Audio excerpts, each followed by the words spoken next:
Hello guys, and this is a video talking about the new arena cards that are coming exclusively to that mode.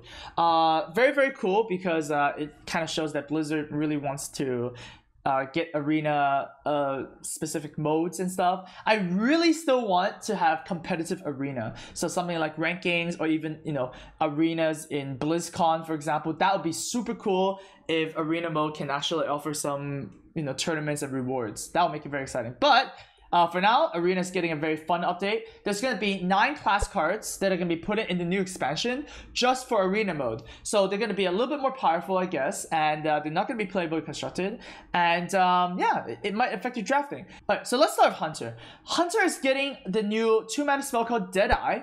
For the rest of the game, your hero power can also target minions. So for 2 mana, you actually turn your hero power into, effectively, a shadow form. So it's a 2-mana shadow form in a sense. Now, obviously, if you draft correctly in Hunter, you want to end the game with going to the face.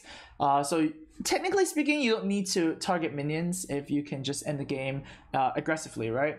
But this does offer a lot of interesting things for Hunter. If you, for example, drafted a more value-oriented tech, like a lot of abominable bowmans, for example, then Deadeye could be good in trying to get you to the late game.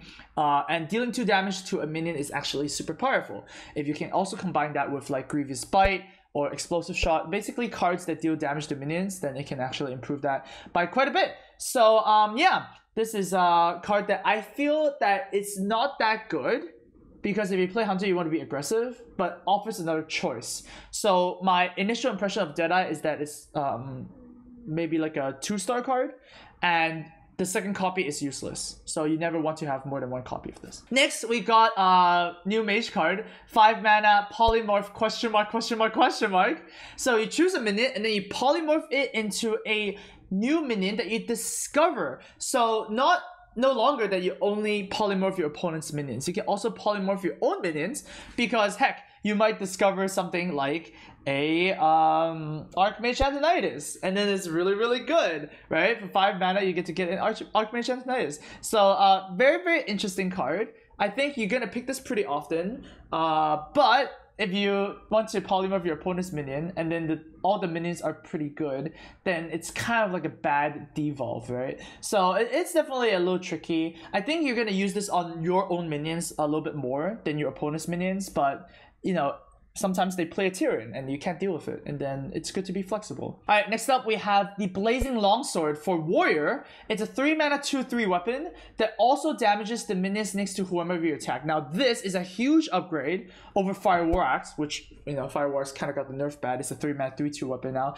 This one is pretty nuts. A 3-mana 2/3 that effectively consecrates your opponent's board every time you attack. It's like ridiculous, right? This is like easy 10 out of 10. This is easy 10 out of 10 5-star card. For 3 mana, you get to consecrate your opponent's board 3 times, right? I can't see how this is going to be bad. This is like an auto pick in Arena for Warrior, which would definitely help, because Warrior in Arena right now sucks a lot.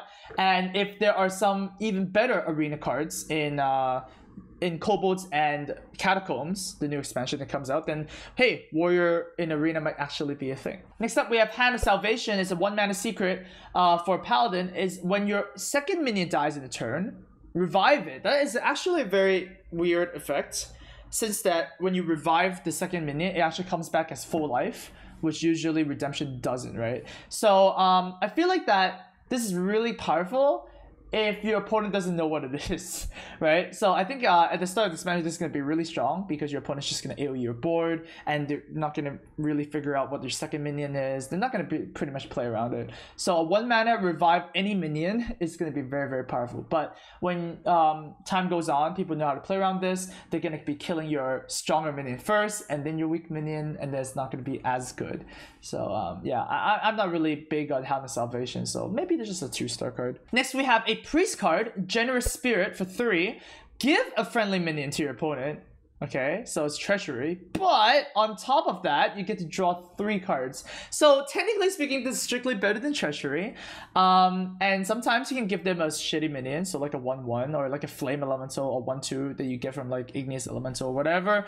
Obviously, if you can draft a doomsayer as well, then you're really doing it, because 3 mana draw 3 is pretty nuts, especially in a class that can't really draw a lot of cards, right? Usually priest wins an arena by getting a lot of value from cards like FFA, from mind control, from like potion of madness, shadow madness, stuff like that. So card draw in a class that normally doesn't get it can be very, very powerful. Obviously, there is a sick combo where you can do a potion of madness and then just cast generous spirit. So effectively, you just casted a 3 mana draw 3, which is better than Arcane Intellect.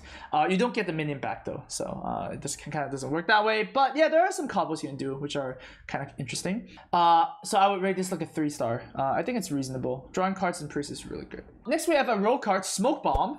Give a minion stealth until your next turn, and then draw a card. Now, people who remember Conceal would remember that Smoke Bomb is actually a better Conceal, right? Usually you just want to conceal 1 minion, but this one also attaches a draw card into it. So I think this card is really, really powerful, because you can just effectively use it on anything and give it stealth and then trade upwards, right? Shadow Rager, for example, is a very, very good card when your opponent doesn't have AoE, because it can trade up really, really well. And if you can Smoke Bomb something that gets a lot of value, such as Cobalt Scalebane in Arena, then you're really, really doing it. So I think Smoke Bomb is a very, very strong card, and you will pick it highly, like a, 4-star card. Oh man, next we have a Shaman card. And this is actually ridiculous. This might actually push Shaman to like the best arena class, maybe. It's a 0 mana card called Crackling Doom. You deal 12 damage to all minions, so you effectively wipe the board, Twisting Nether, for 0 mana, and then you skip your next turn. I feel like that this is actually ridiculous, because sure, you skip your next turn, but this turn that you're playing right now, you can still play minions. So you let your opponent play a log board, and they feel like that they're never gonna lose, and then you play Crackling Doom, and then you establish like a 4-drop and a 5-drop on turn 9, for example. Who cares that you don't have a next turn, right? This turn you effectively play the Twisting Nether, and you played your next turn already by establishing minions, and those minions also can attack this turn. So I think Crackling Doom is just a ridiculous card. I think it's actually like just I don't know how you put it on a 5-star rating scale. I think it's like 10 billion stars, I guess. You just basically play Crackling Doom every time you see it. It's ridiculous. I can't believe they actually put in this in Arena. So very, very strong card. All right, next up we have Nature's Champion from Druid. It's another anti-tempo spell. For 3 mana, you have to sap one of your own minions, but you do give it a big buff, +5/+5. Now, this is kind of weird in Druid, because Druid doesn't really have a lot of effects that benefit from a big body, such as like the Dispatch Kodo from Hunter. But it is a 3 mana +5/+5. So if you can, for example, use it on a 1-drop, then that's obviously the best, because, well, you turn a 1-drop into +5/+5 4-drop, right? So that's really, really strong. It's also more strong if you can use it on like a Battlecry minion, but I think overall, I don't think this card is going to be that insane, because it is an anti-tempo play.